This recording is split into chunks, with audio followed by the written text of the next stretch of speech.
Prepping signatures for an altered book. Hi friends, I'm really excited that you decided to join me today. What you see me doing here is I am cutting a book open. I'm removing the spine. I already removed the pages. And I'm doing this because I have decided that I'm going to alter this book and I'm going to bind it by hand. I'm going to bind my own signatures and I'm going to create a new spine for it. This is exciting for me because this is something I have never done before.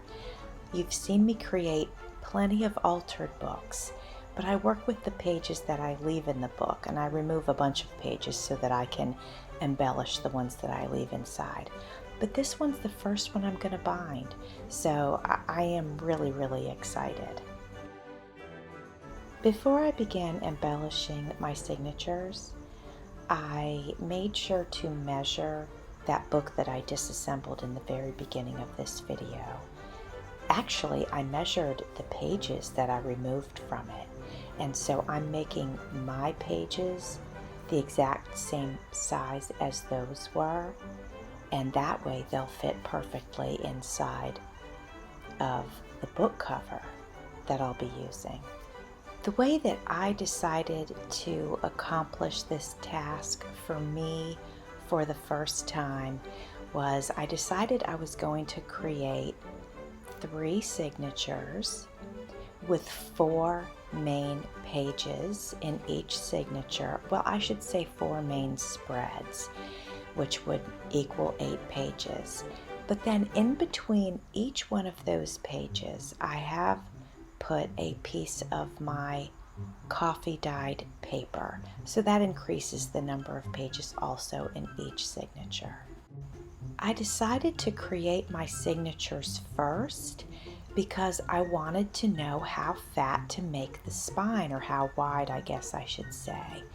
And I knew I couldn't just guess because it would be terrible for me to try to guess at that and then have to develop and decorate my pages according to that.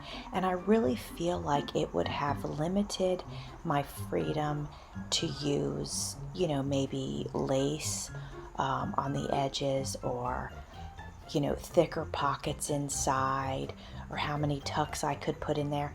And with this particular project, I did not want to have any limitations.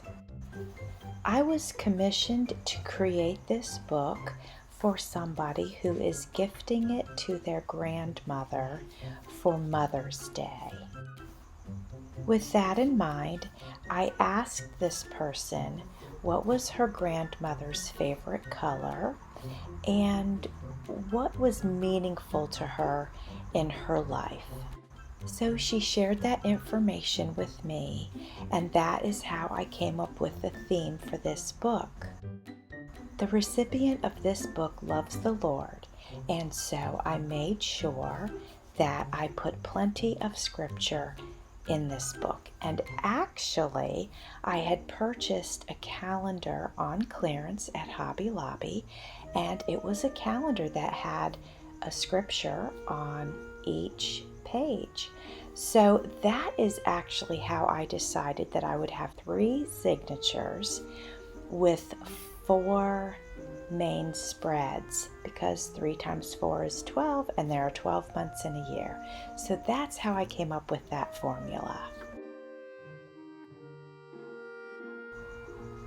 While you're watching me create, I wanted to mention that my husband had to go to Harbor Freight to get a tool, and he asked me if I needed anything.